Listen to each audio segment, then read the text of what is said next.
In 5, 4, 3, 2, 1. What up, doe? It's your boy, back at it again with another one. I'm your guy. I'm your man. I'm your boy, I'm your man, your guy, your host, Dub J. So today we're gonna talk about 3 ways to wholesale real estate. Okay? 1, 2, 3. 1, 2, 3. Don't tell me my hand's ashy again. Please don't mind, y'all. And I'm sorry, wifey told me earlier, you need to get you some bullet points or something. Don't be just talking and I get it. Yes, babe, I will do that. I promise you I will. But today ain't just today. I'm all off the top of the dome with it. You feel me?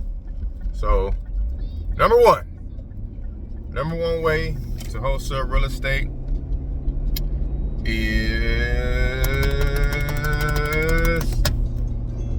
direct to seller. Alright? Direct to seller. What does that mean? Direct to seller. So what you do is you go directly to the seller to see if they want to sell their property. Meaning it's usually off market, right? So when it's off market, that means you're doing a number of different, sometimes there's paid ways and then there's free ways to reach sellers off market directly. Like nobody, ooh, that sun's shining, baby. Nobody's in the middle. It's just straight up you and the seller, right? One way is to pull a list. This is kind of like one of the most common ways. You pull a list from sites like PropStream, matter of fact, we're gonna just talk all free. PropWire, okay? PROPWIRE.com. PropWire. I don't even have no affiliate link to get y'all nothing. Just go there, it's free, and see what it do. And basically, you can pull lists. You can pull different lists that's going to contain,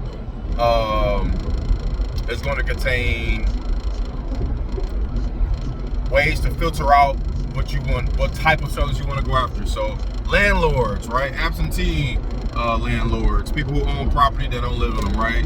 You can go after people who are in pre-foreclosure. You can see that their house is possibly past due on mortgage payments. You can go after people who are expired on their listings, like they try to list it on the market, but for some reason it didn't sell. You can go after just all sorts of people, guys. You can do a water shut off list. You can do a code violation list. You get all that from the county. It's county specific. Every county is different. Or you can look it up, the city code violations. You go to the city. Usually that information is free, or at most probably 30, 40 bucks. Because sometimes this is county specific.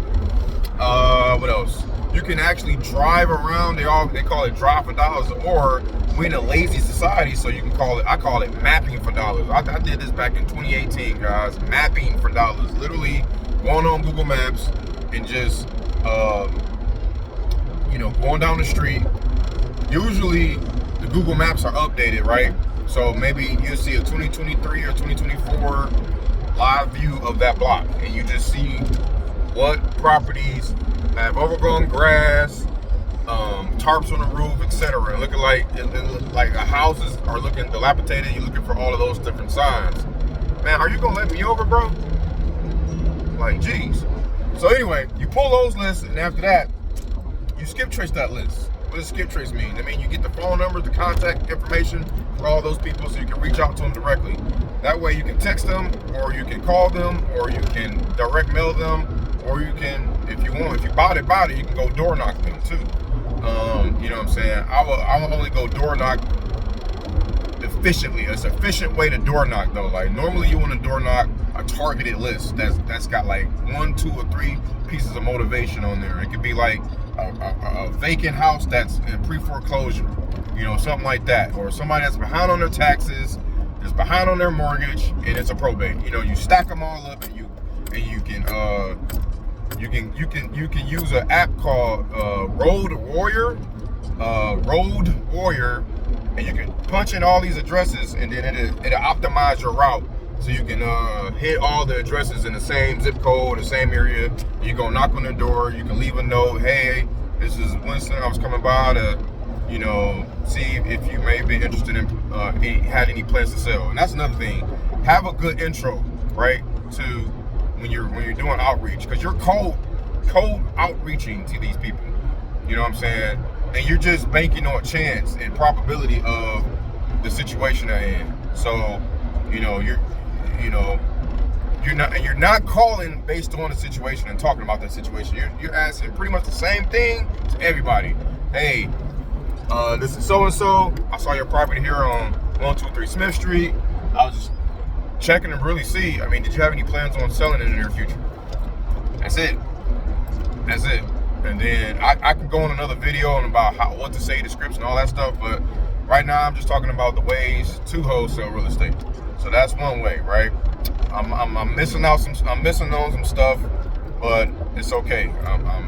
We'll get to it on other videos. Number 2, and this has become pretty common around this time. And let me say this too. We're in a buyer's market right now, guys. What does that mean? A buyer's market is when there's more supply of houses readily available for sale than it is buyers buying the properties, right? So let me kind of take that back, because it's the majority of the market is in a buyer's market. Now, if you go to Cali, if you go somewhere in Cali, more than likely it's still kind of a seller's market out there. It's crazy. Like, stuff be selling over asking and all of that still. Like, wow. But for the majority in the U.S. nationwide, it's kind of a buyer's market. It's, you know, buyers can be picky, and they're looking for really good deals. Okay, so you can't be out here locking stuff up too high. Got to be good deals. Do the simple method. Shout out to Tyler Flipman. Go to his channel. He talks, and Jerry Norton too. They talk about just taking the average number of Zillow, Redfin, and Realtor. You add those up, divide by 3. That's the number that you want to multiply by 60% or 55% or something like that, and then that be your maximum allowable offer. That's, you can't go, try not to go above that. Try to get that or below, and you cooking with grease. You usually will have a deal. Okay, usually. All right. Second way, agent outreach. Okay, agent outreach. Call agents. Because agents, this is kind of probably like the fastest way. But your deals aren't going to be as chunky as you would going direct to seller. You're going to have to take a bit of a haircut usually, okay? Now, you can make bread on both ways. I've done both ways, and there's a lot of money to be made both ways. But again, when you're talking to agents, think about this. Agents are also in the field, right? And they constantly on the grind, and they in the field talking to other sellers, right? They got properties that they got listed. They got properties that are about to become listed, pocket listings, whatever, you know. They got they're just constantly, most of them are constantly in the field and on the grind, and you want to kind of like be a part of that. Now, when you do agent outreach, it's a few different ways you can go about it. One is you can compile another list. You can go to, you know, realtor.com. You can type it in, like literally try to go and copy all of these different agents onto a spreadsheet. You can get access to the MLS if you can. See if hey man, come on, please, I love you, man, thanks. You can get access to the MLS and see if they can provide you with like just a random city. You can get like pull a city of all the listings of properties that are 800 square feet to 2,000 square feet that are, you know, 1960 to 2000, you know, something like that. And you can pull a list and see all of the realtors. They usually got all their contact information, and you can text blast all of those. Them, or you can call all of them one-on-one. However you want to do it. You just reach out to them, or you can email them too, and just say, hey, you know, I'm interested in, you know, I'm looking for property in the area. I noticed you have such and such listing.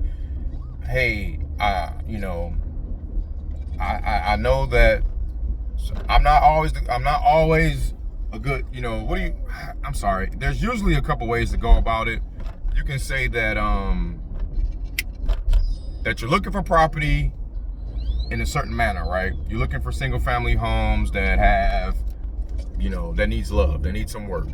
And you're just wondering if you can get on their list, right? Because they're usually going to already have people they're working with. But the key here is staying in front of them multiple times, right? You don't want to just be a one-hit wonder. You want to reach out to them like once every 3 weeks or something, twice a month, or, you know, twice every 2 weeks, whatever. You just want to pick up a cadence and establish a relationship with them. That's the whole point. And once you establish a relationship, because the thing is, more than likely, all their listings, like, the majority of the time, 90% plus of the time, they're going to have listings of property that are just too high, or that just won't work for your numbers or for your buyers, right? So you gotta kind of like build a relationship and let them know what you're looking for ahead of time, instead of just boom going for the kill shot.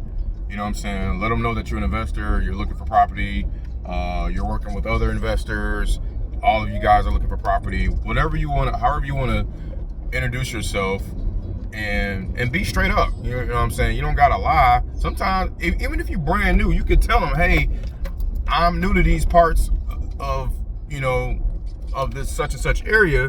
I would like to, you know, invest into another property, and just, you know, in this area, and talk about what you're looking to do ultimately. Just tell them straight up. You know what I'm saying? And you don't have to be this big ball of lies. You really don't. Come on, man, there ain't no parking.